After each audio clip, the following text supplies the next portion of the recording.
Om Sahana Bhavatu Sahano Bhunaktu Sahaviryam Karavavahai Tejasvinavadhitamastu ma vidvishavahai. Om Shanti Shanti Shanti.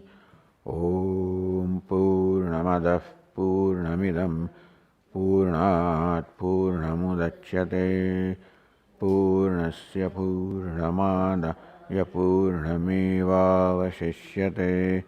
Om Shanti Shanti Shanti. Shruti Smriti Purananam Alayam Karunalayam Namami Bhagavatpadam Shankaram Lokashankaram Shankaram Shankaracharyam Keshavam Badarayanam Sutrabhashya Krutau Vande Bhagavantau Punah Punah Ishvaro Gururatmedi Murti Bheda Vibhagine Vyomavad Vyapta Dehaya Dakshinamurtaye. Chaitanyam Sarvagam Sarvam Sarvabhuta Guhashayam Yat Sarva Vishayatitam Tasmai Sarva Vide Namaha.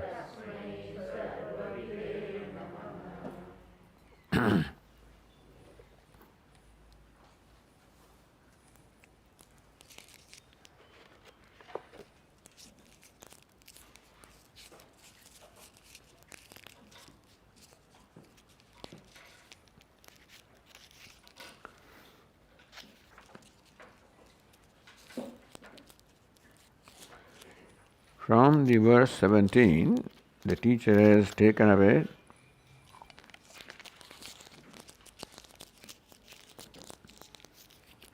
topical issue.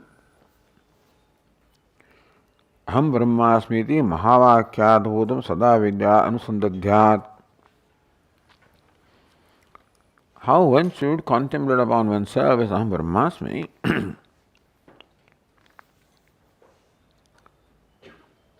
Sakshitvena Urvaritam Sakshabhadaya. Sakshabhadaya, by negating, recognizing as non-self what is Sakshyam or Drishyam. Urvaritam, what remains is the Sakshi, and that I am, that is Brahman. So how should one contemplate upon one's own self? In between this topic was taken up. The process started by the Atma Anatma Viveka, by discarding, recognizing the body, sense organs, mind, etc., one after them as non-self. And then one by one other views were also taken up, including the ultimately Vijnanavadi Bauddha. So Vijnanavadi Bauddha would contemplate on self as the momentary conscious. That's not the way to contemplate upon the self. Contemplate upon yourself as Brahman, as whole, complete, eternal.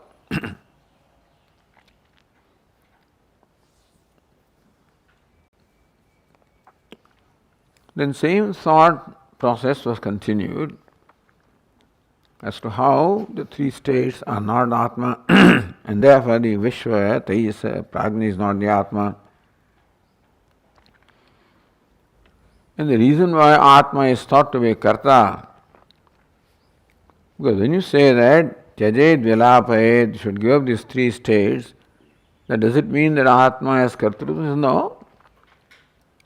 Kartrutvam, the doership or activity or is Sakriyatvam, potentially lies in this combination of the body, mind, intellect, sense organs, sense objects. When these entities come in contact with each other, by Nyonyadhyasa, by the mutual superimposition, then action automatically arises without anybody to do anything. That's the nature of Prakriti to do things. It is true that Prakriti has to combine with one element and the elements of Prakriti with other elements in order for the karma to happen. Bhranti syat. Now that creates a bhranti that Atma is karta. Kartrutvam is not centered on the Atma, centered upon this Anatma from the body, Atma, Buddhi, Manaha, sense organs, sense objects. And how the superimposition takes place, how when we do not inquire into something, we take for granted. Nimilon milane sthane vayavye tena chakshusha. The eyelid opens and closes and we take it for granted that it is I that does it. Is no. Prakasha Swarupam. So Chakshurindriyam is Prakasha Swarupam, nature of Prakasha or knowledge or light. Light or knowledge cannot be the locus of karma, and that is why means prana that is doing it, and still superimpose that eyes are doing that. Buddha. Similarly also, manasevam buddhau, chanchalam manaha, the mind is restless. So, sthira buddhi, the buddhi is steady. The steadiness, restlessness do not belong to buddhi or mind because again they are nature of knowledge or light, illuminating things. That also belongs to vayu or prana. Manobuddhi asadhana dharma kathana purvakam prasangam upadhi upasamharati. This prasangikam of how to contemplate upon the self as akarta, abhokta, even as the essence of the sakshi, as very Brahman. Sankalpa divasayutu manobuddhyo risakramat Netaretar dhanatvam sarmachatmani kalpitam. Similarly, sankalpa dharmakam manah. Sankalpa, to resolve, to think about something belongs to the mind. Adhyavasaya dharmika buddhi. Adhyavasaya, to conclude about something, judge something is the nature of buddhi. The sankaryam, meaning mind does its own work and buddhi does its own work, and there is no mix-up between the two. This is what it is. Then, kutasthasya atmanasvatak kartrutva sambhavat. Atma, that is kutastha, cannot have kartrutva. Nor anatma, that is unconscious, can have kartrutva. And therefore, Kartrutva, doership cannot be explained other than superimposition. Therefore, the verse 21 concluded saying that Sarvam cha Atmani kalpitam. So, Sarvam sahetukam samsaramandanam Atmani kalpitam na paramatadaha. So the bondage along with its cause of ignorance is all superimposed on Atma, thought to belong to Atma, does not belong to Atma. Recognize this by Viveka.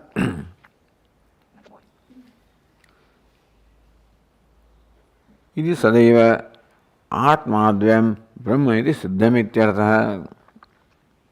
The siddham established with this reasoning that Atma is Brahman, that is non-dual. Now continuing the next verse, verse 22, the introduction. So again, prasangikam upapaditam. This topic that was taken up and discussed with reasoning to arrive at the conclusion that all of this is only superimposed on the Atma. That art self is ever free. How was it done? Dehendriya manobuddhi shunyatmatvad nirakaranena. There is not the Atma, it's just five elements. Indriya and Atma, there are also five elements in the Karana. Manaha, Buddhi, all of these are also non-Atma. That Karana also and Buddhi also again is not Shunya. So Buddhi is not momentary, Shunya Atma, the Atma cannot be Shunya. These views are all dismissed. Nirakarana tad vilakshana atma vivechitaha. By demonstrating how each one of these anatma, tad vilakshana atma, atma is vilakshana, distinct from the body, sense organs, mind, intellect, momentariness, shunya. Atma vivechitaha. The Atma has been distinguished from all of these which are anatma or which are false imaginations. Idanim dehadi vilakshanopi atma. So continuing the trend of taking up the views of other people about Atma and showing how those cannot stand the scrutiny of reasoning. So Vedanta employs reasoning here to dismiss the further views about Atma. Idanim dehadi vilakshanopi atma. So Atma is different from Deha, Indriyani, Manaha, Buddhi. Accepted. Deha samaparimana iti Jaina matena. So Jainas also accept Atma as different from the body, mind, sense organs. It's a distinct entity. It's a conscious entity of whom the nature is consciousness. Body, this is the dwelling place of the Atma. And they have their own arguments with the Charvakas who say that there is no separate Atma and that the body itself is consciousness and so forth. No, the conscious being is different from the body. Except that they say that consciousness is of the shape of the body. It also has the property of extension, meaning body extends and the conscious also extends, body contracts and the conscious also contracts. On one hand, they say that Atma is consciousness.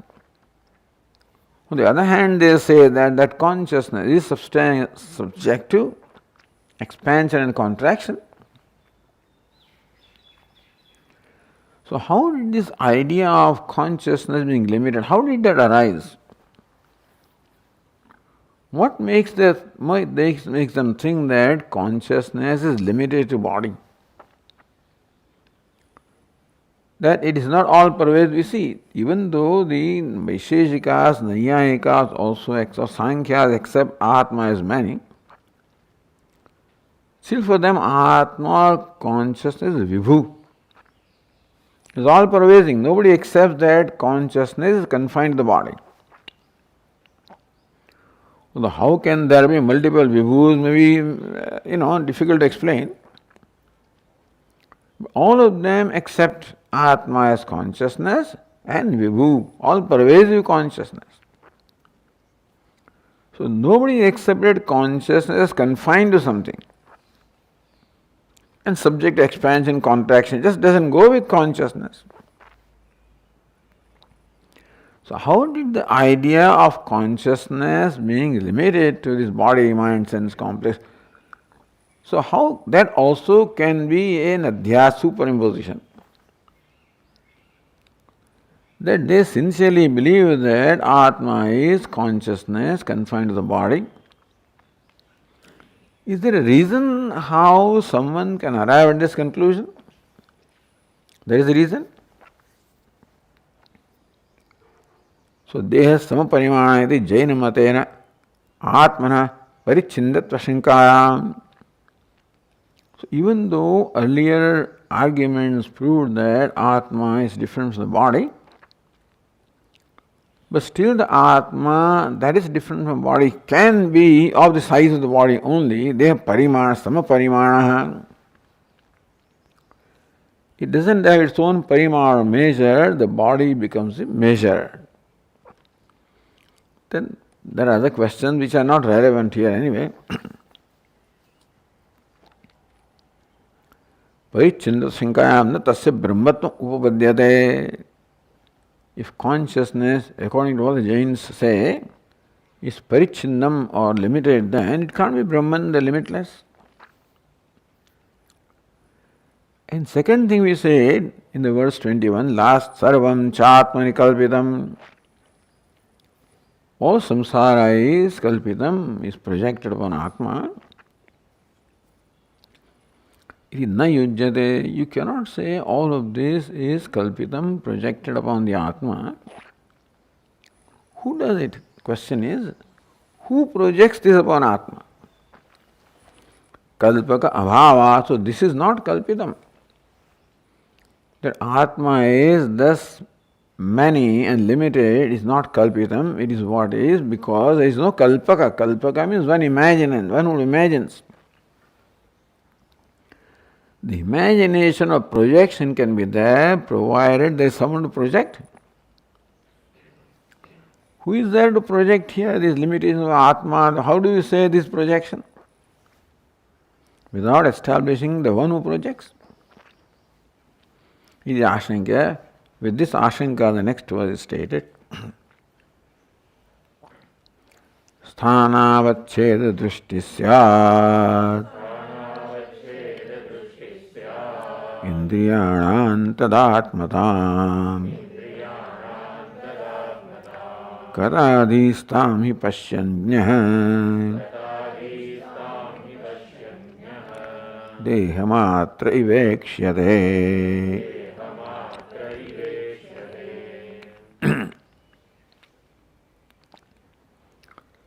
Sthana avacheda drushti indriyanam syat.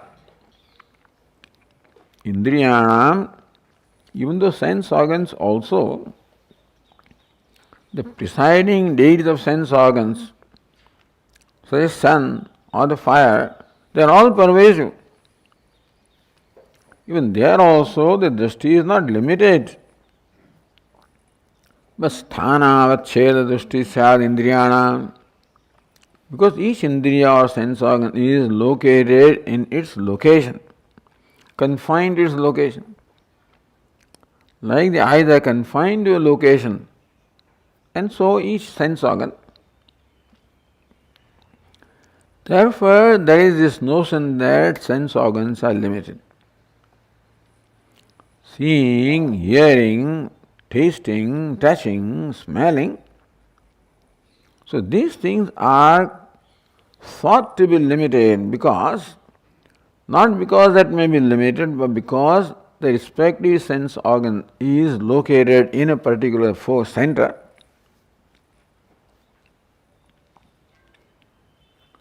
So says the Tika, Indriyanam Dehat Bahirvritya Bhavat Dehavaya Golaka Sthana Avachedena Drushti Upalambhasyat. Indriyanam Dehat Bahirvritya Bhavat. That yes, eyes can see as long as they are within the body, and therefore they don't have any reach outside the body. They are Bahirvritya Bhavat. The vritti, their activity or location outside the body is not there. So Deha Avayava Golaka Sthana. The Golaka, the locus of the eyes is Deha Avayava, either is an Avayava or is a limb or a part of the body, organ of the body. So eyes are limited to the organ of the body which is part of the gross body. So on account of identification of the gross body, the organs of perception, organs of action are limited because there is identification with this given locus in the body.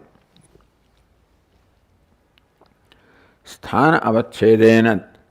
Drushti upalamba syat. So drushti or upalamba or perception is sthana avachedana. It is avacheda or limitation of sthana or the location, because the faculty of seeing eyes are located in a locus which is part of the gross body.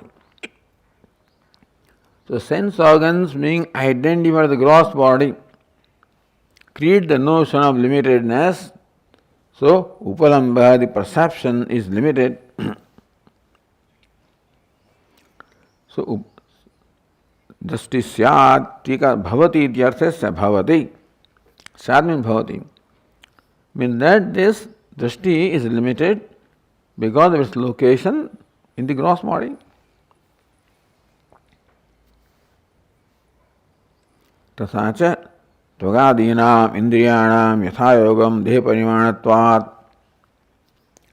And so a respective sense organ is limited depending upon where the location is, except in case of the organ of touch, it is all over the body, but still confined to the body, not outside the body. So sense organs limited by the body, and tada atmatam gata dhihi. The buddhi and the mind have now identification of the sense organ, therefore they are limited that way. Sendriya deha tadatmam prapta buddhi syat. Therefore the buddhi tadatmatam becomes one or identified with the sense organs and through the body through the sense organs. Sendriya deha tadatmam. Tadatmam, identification with the deha, sendriya, along with the body. So body possessing sense organs, with that the buddhi has tadatmam, identification.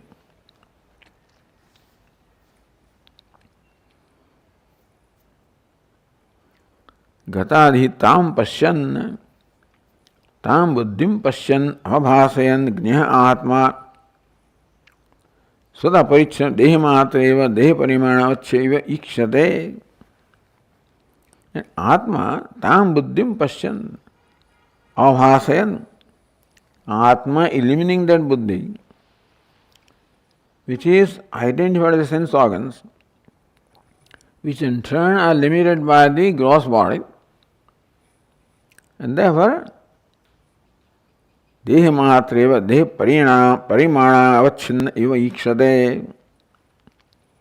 So Atma, the consciousness that illumines the buddhi, also appears limited on account of what is illumined. So Atma is also thought to be confined to the body. How the idea of confinement arises? First, because body is confined, sense organs are confined to the body. The buddhi identified as sense organs also are of the size of the body. And Atma illumines this buddhi also is thought to be, because that's all it illumines. Atma also is thought to be of the same parimana, same measure as the buddhi, and therefore confined to the body. So Vedanta then explains how the idea of confinement of the body arises. This is the reason. Reason is that Atma immediately illumines the buddhi, and buddhi is limited to the sense organs, which is limited to the body.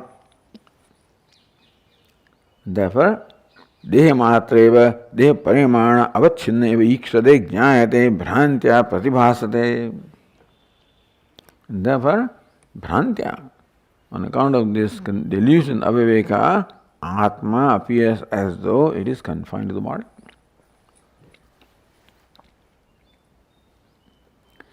If you take this idea a little further, anyatha madhyama parimanasya ghatadivat sayavat, this is called madhyama parimana. So you take Atma as anuparimana, just take madhyama parimana, others take Atma as vibhu or all pervasive.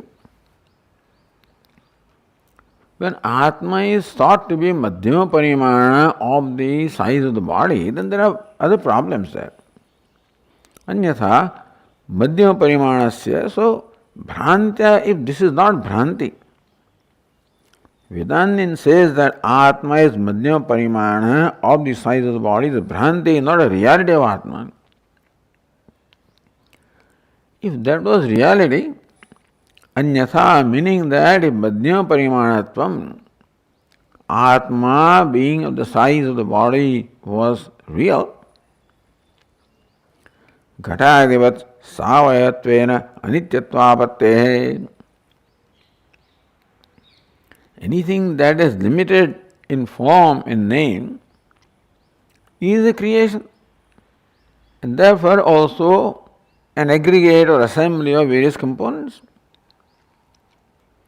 Savayatva, like a ghata, which is an aggregate of many parts or components. Anityatvapatte. Anything that is created and assembled is going to dismantle and therefore ultimately perish. So anything that is Madhyama Parimanam cannot be Nitya. It has to be Karya, Sanghata, therefore Anitya. Paralaukika sadhana pravati asambhava prasanga. If you know that Atma is going to die and perish, where is Paraloka? The question of the birth does not arise if Atma is not continuous. If Atma is mortal, then it cannot be reborn, there cannot be another loka also.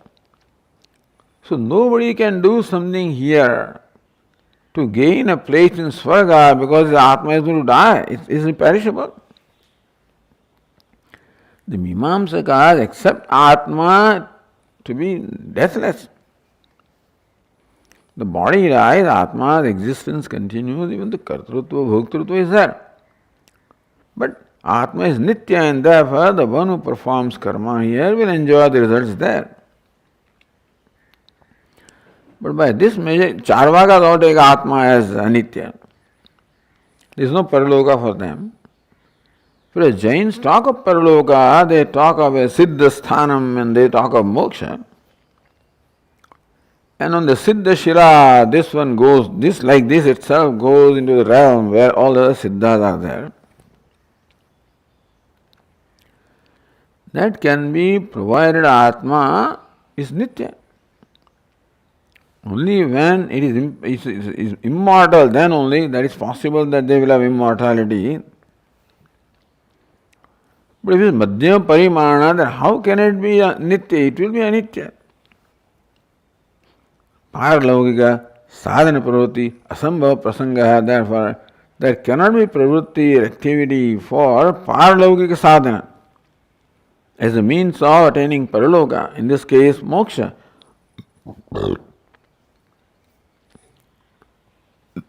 Or swarga, etc. That cannot be. It is the meaning that this is just to draw your attention that all these other problems also will come. We accept the Madhyama Parimana Atma. But what about your Kalpana? Where is Kalpaka? Says Uktopadim Antarena Atmana Swata Parichedat Anulambhat Yuktam Tasya Brahmatvam. Uktopadim Antarena. Other than the Brahma or the delusion caused by Upadhi, which creates a notion of limitedness in Atma. Other than that, there cannot be limitedness in Atma in consciousness. The limitedness of the consciousness that is felt is only due to the Upadhi. Other than that, how can there be a sense of limitedness in Atma? Uktopadi mantarena Atma Swatah Paricheda Anupalambhat. By itself, Atma cannot be parichinna or limited, except with the idea of the Upadhi. Yuktam Tasya Brahma. Therefore, Atma is Brahman, and that the limitedness is notion brought by Upadhi, as we just explained. How Atma is felt to be limited because of illumining buddhi that is limited, which is limited because of sense organ, because of the body. Other than that, the limitedness, notion of limitedness in Atma cannot arise. And therefore, without that limit, the notion, Atma is Brahma. Niravayavasya cha paramarthatah upadi samsarga ayogat. And it is not that Atma has become limited because of upadi. Upadi samsarga ayogat. Atma is limitless, all-pervasive, niravayava, partless, formless. Upadi is with parts and forms and limited. So just as the space cannot have any contact with a part, that it can be limited by a part, consciousness cannot have any association with upadi to suffer from limitation upadi. Therefore, this limitedness has to be kalpita. In Atma, which is limitless, which cannot have any association with the limited upadi, therefore, limitedness of the Atma is merely a notion, cannot be a reality of Atma. So it has to be kalpitam. Kalpaka is not important, its kalpitam is important.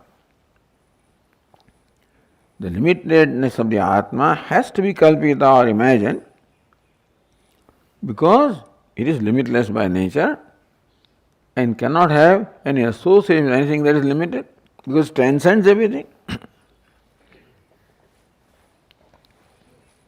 So Digambara Mata Nirakarana, understand that Jain Dharma basically started as Digambara. Then the Shvetambara came and then the Deravasi etc. came. Slowly and slowly as people needed things, Even Buddhism also, their dharma only of the renunciates. Nobody can follow what Jain Mata is teaching unless you are Digambara and have no connection, they totally renunciate. Ordinary people cannot follow that. So slowly then the whole teaching has to be brought down to the practical level. And there is no God also there, which also people can't accept. So then Tirthankaras are essentially worshipped as God. Same thing about Buddha also. They all came as a protest as a revolt to Hinduism or the Vedic Dharma, which accepted Devatas, and then came the question of worship, then came the question of Yajna Yagadi, then came the question of sacrificing animals. So everything was dismissed. Along with bath or baby also was dismissed, So that is how ultimately people bring it back in their life, because how can you live a religious life, without having something to worship? Anyway, but so Digambara Mata Nirakarana. So basically Digambara Mata Nirakarana yet Anantatvam Atmanoktam. So by refuting the conclusion of the Digambara, again the Vedanta asserted that Anantatvam Atma is Ananta, is limitless, infinite. That Amrishyamanaha Shakyaha cannot tolerate this idea of Atma being infinite, Nitya or eternal, and abiding reality. Amrishyama Shakyas, or that means the Buddhas, they cannot, so he is called Shakyamuni also. Bhagavan Buddha was called Shakyamuni and his followers are Shakyaha. They cannot tolerate the idea of something that is eternal or permanent. Buddha's teaching was very clear, there is no permanent, nothing permanent. Now, how to interpret that is a different matter, but ultimately there is nothing permanent, there is no permanent abiding reality such as consciousness. So when you say Anantatvam, infinite, limitless, abiding, devoid of the limitation of time and place and condition, they cannot accept an Atma such as that.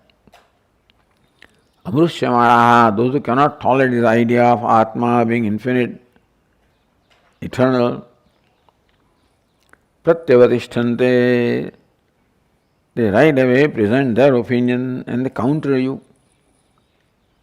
So next verse is the Purva Paksha. And then comes the Uttara. Kshanikam itadatyartham dharmamatram nirantaram sadrushya deepavattadhihi tachantif purusharthata.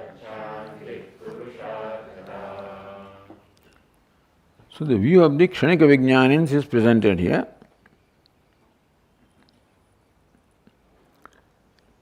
Tat Kshanikam hi.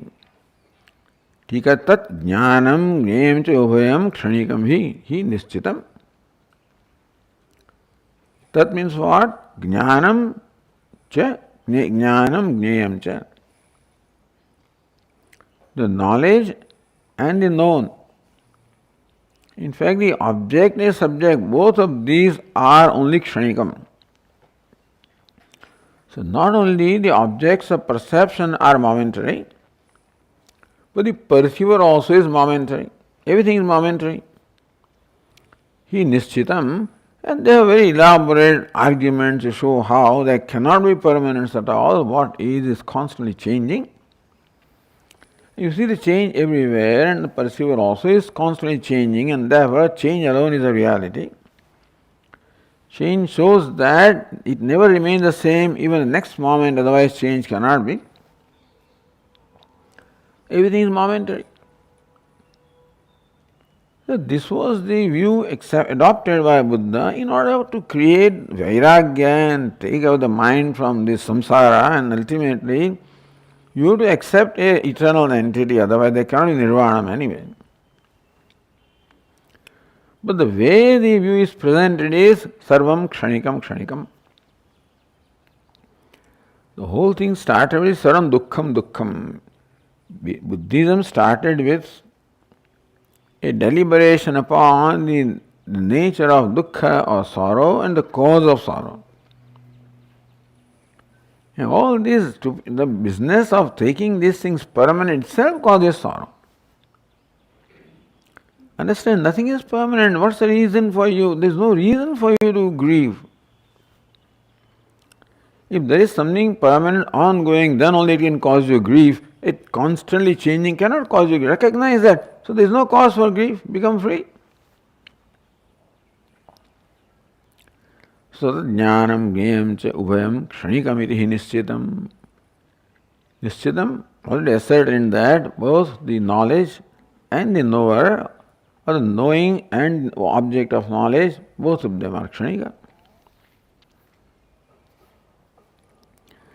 But for a few moments at least it will survive.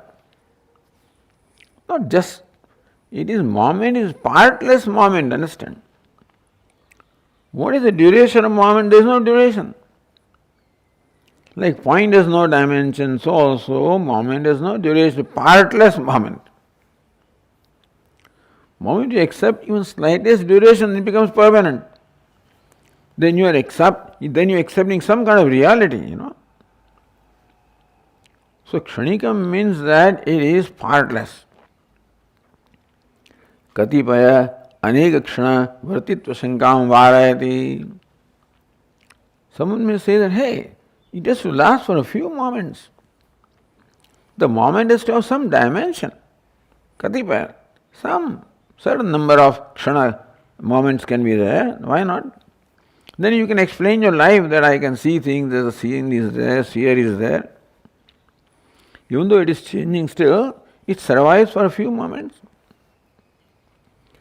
Then the Atma of this moment can remember what was perceived the previous moment, then he can have samskaras, then the Vyavahara can continue. Vyavahara cannot continue without memory. I cannot relate to you only, and that's this, I have to have this memory and recognition, let us put it, memory, recognition. So recognize who you are, what I am confronting, then only I can interact, or I cannot. So Vyavahara presupposes recognition. Recognition presupposes memory, because what is recognition? Combination of pratyaksha and smriti. That I see this thing, that is a perception, and then I remember this is part, then there is recognition, there is a part. So vyavahara is possible when there is recognition, not just perception. Simple perception is perceiving colors and forms. But I can interact only when I recognize what is that form, which is what this perception triggers the samskara, and that's how the memory comes. Oh yes, olkya. Olkya. Anybody, So you would know everybody. The olkya is important, that you recognize. Oh, I recognize you. So that is why katipaya aneka kshana vartitvam, you accept that the object and the subject last for some time to create samskara, then to continuation of the samskara. Then the vyavahara is possible, recognition is possible. He says no. Atyartham kshanikam. Extremely, absolutely momentary. Meaning Swarasa Bhanguram, etc. Swarasa means Svabhavata Bhanguram. Its nature it is that it is Bhanguram. It is, it's constantly getting destroyed. It is impermanent. There is no permanence of any kind at all. That's the reality. Then what is it? Dharma matram, vastu matram. They use the word dharma for vastu. What? Because substance. So dharma, all it is dharma. Vastu matram न स्थायि किंचित तस्य अधिष्ठानमस्ति इति मात्रस्य अर्थः. Merely an entity which has no steady basis at all. न स्थायि किंचित तस्य अधिष्ठानमस्ति. Here you accept that this part has an adhisthana in clay, which is adhisthana in molecules and atoms, and ultimately you accept a permanent adhisthana or permanent locus or basis of this. But no, there is nothing permanent at all. This is what the part is, what part is, nothing more than that. And it has no permanence in there, no abiding steadiness or permanence.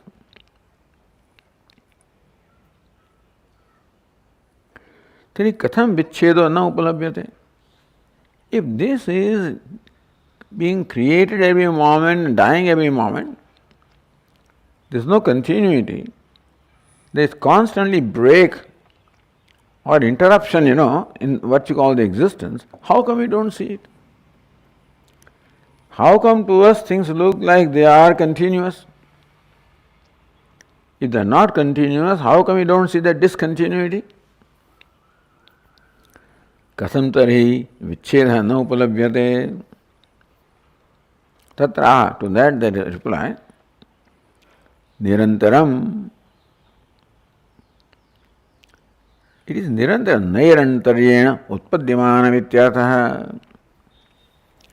Because an entity such as a part is created constantly, nirantaram utpadyamanam. Every moment it is created. Every moment the old part goes, a new part is created. So it's called nirantaram, meaning what? Nairantaryena, without any break. Now that is a difficult thing to imagine, but then if every moment is independent, then how can there be a connection between two independent entities and still they accept Nairantar, meaning that it is Nirantarta is except somewhere, it's constantly being created. There some constancy is there anyway, whatever it is, but it is constantly, Nairantar constantly being created. Even the films are also on the screen, they are moved at such a speed that the eyes cannot recognize the break, and therefore we think the film is continuous. So this we learn when we are in school, that up to 15 frames a second you can recognize, and if the speed of the film is more than that, you can't recognize the break. So similarly also you cannot recognize the break even though it is there, you don't recognize it.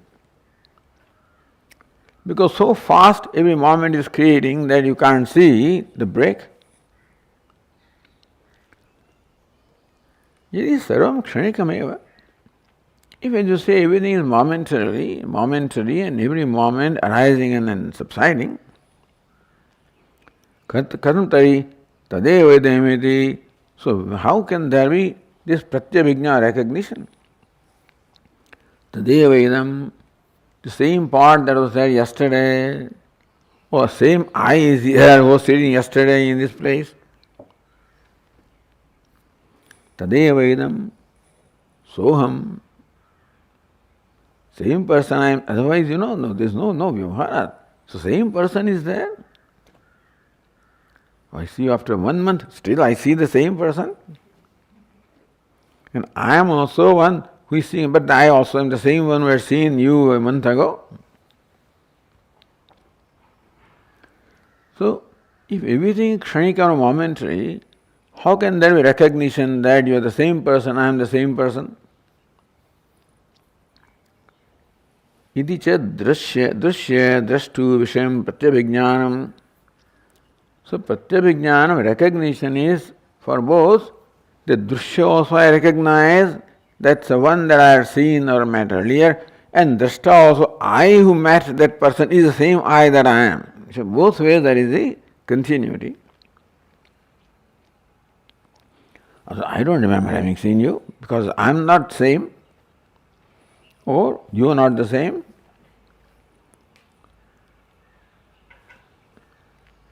So how can this pratyabhijnanam about the subject and object both possible? Adi sadrushyat. It is only because of sadrushyam. Says sadrushyat, second line says sadrushyat divat taddihi. Sadrushyat. Taddihi. Taddihi. What is it? Tadeva idamiti matihi. That mati, that conclusion on your part, there is the same entity that I am perceiving, and the same and then perceiver is also the same, that dhihi. That is mati, that conclusion is there in the buddhi because of sadrushyat. Adi sadrushyat. The sadrusham similarity. Next moment is similar to previous moment, which is similar. So every moment the entity is similar, not the same. So you think that is the same entity, the same, or you think same entity if the next one also is similar. So similarity also creates the same notion that is the same entity. For you to conclude that I am seeing the same person, the person doesn't have to be same. Just extremely similar, meaning that you cannot distinguish from this one new one to the previous one. So ati sadrushyat. Ati sadrushyam, extreme similarity, such that you cannot distinguish the two. So exactly identical part is brought, you would not think that it is a different part. Because the part brought to you today is very similar to the part that was yesterday and there, but you think the same. So conclusion that an entity is the same can be either it is because it is same or because it is extremely similar, ati sadrushyat. Therefore also, so the sameness is a notion in you, in your mind, because of the extreme similarity. Sadrushyat.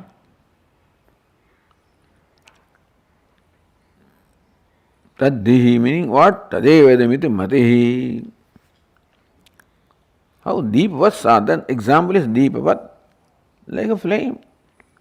So flame looks continuous. There is no continuity. The flame is changing every moment. But each new flame is similar to the previous flame, and therefore you do not see the break. The discontinuity you do not see because of the extreme similarity of what is in this moment as compared to what it was the previous moment. It's all imagination anyway. If it is so, how do you determine this? How do you determine momentariness? Other than only in the buddhi, there is no way of determining momentariness. So this is merely a little argument because it can't be experienced. Momentariness cannot be experienced, shunya cannot be experienced, nothing can be experienced. They are simply projections. Except you must create a theory to dismiss the existing theory, that's all. Because the conclusion is this theory has made people miserable. Accepting things permanent is what makes you miserable. There is nothing permanent. There is no paraloka, there is no. So, the conclusion was the Vedic people are miserable because of believing in devatas, because they were accepting, they were hoping devatas to grace them and therefore you do things to propitiate them. There is a continuing that you are, where is devata? What has it done to you? You fellows are all worshipping devatas, what has it done to you? That is how we completely turned them off. And so everybody was turned off from all devatas, all worship, everything. All you need is a very powerful person, to impress them, and that's how people take them. At any time, you need a charismatic person. And people will follow. I'm not simply reducing Gautam Buddha a person, there was nothing less than, but what I'm saying is that this is how his teaching was so impactful because of his personality. And so, this is what, I guess, how did he think of this? I do not know. That is how the enlightenment must have come. But to me, it may look like another way of thinking to disconnect these people from what he thought was making them miserable. But anyway, so ultimately this is Deepavat. That lamp also is not a continuous flame, it is also a series of flames and that even the Charvakas also said, and the quantum mechanics also says, the idea of continuity is dismissed by quantum mechanics also as a quantum. That next moment there is no continuity in time. And so, that means there is no continuity anywhere. There may be no continuity in time as far as the matter is concerned. There is no continuous entity at all, not to dismiss because matter is quantum. That doesn't mean that there is no continuity anywhere. Anyway, tat shanti purusharthata. Therefore, give up all this thought of continuity. There is no continuity. Tat shanti tasya sthayitva pratibhasasya jnana gneta tanmulasya avivekasya shanti astamaya. Therefore, sthayitva pratibhasasya. The sthayitva pratibhasa, or this appearance of constancy, jnana gnayagasya, that in jnana there is constancy, in jnanam there is constancy, and in knower also is constancy. This constancy is what? If that constancy is not there, then nothing will affect you. This person said something to me yesterday. There is no person here. Moment you give the idea of constancy, then nothing, no samskaras remain, and then there is no question of dukkha. Dukkha is caused from samskara. Or what somebody did to me, or what, etc. No samskaras. There is no entity there, no more here. And therefore, the moment you give the idea of this continuity, idea of permanence, idea of sustaining, idea of recognition, who says the same person? It's not the same person. He did this. There is nobody here. Nobody did anything to you. You are not there, he is not there, nothing. Forget it.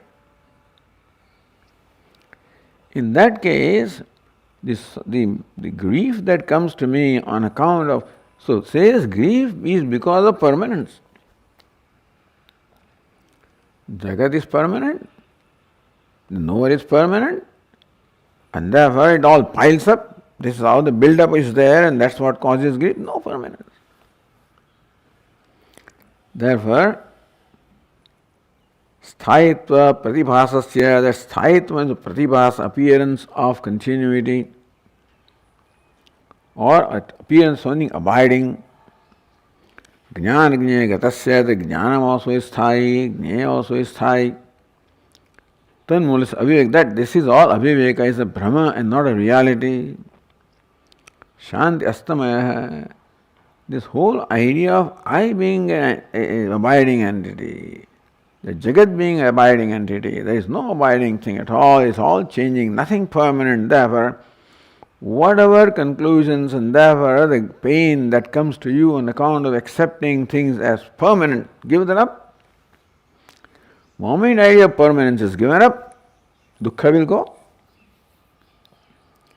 So, Pratibhasa nivritteva purushatata moksha ityartha.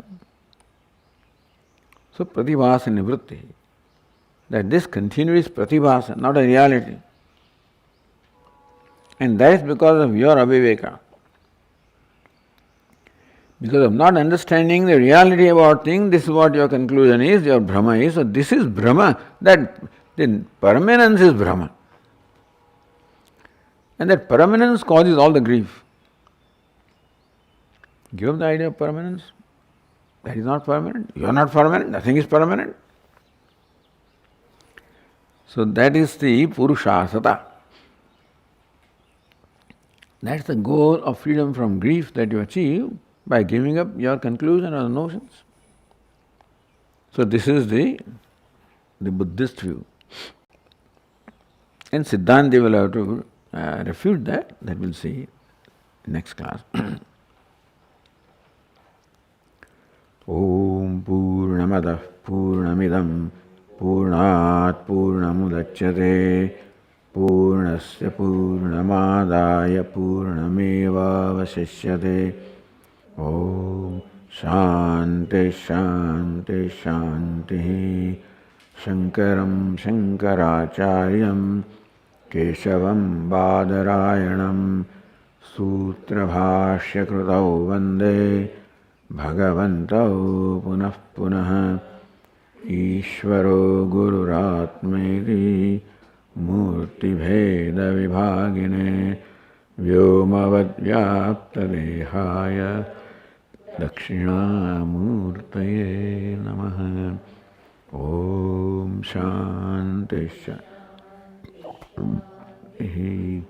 Hari Om. Shri Gurubhyo Namaha. Hari Om.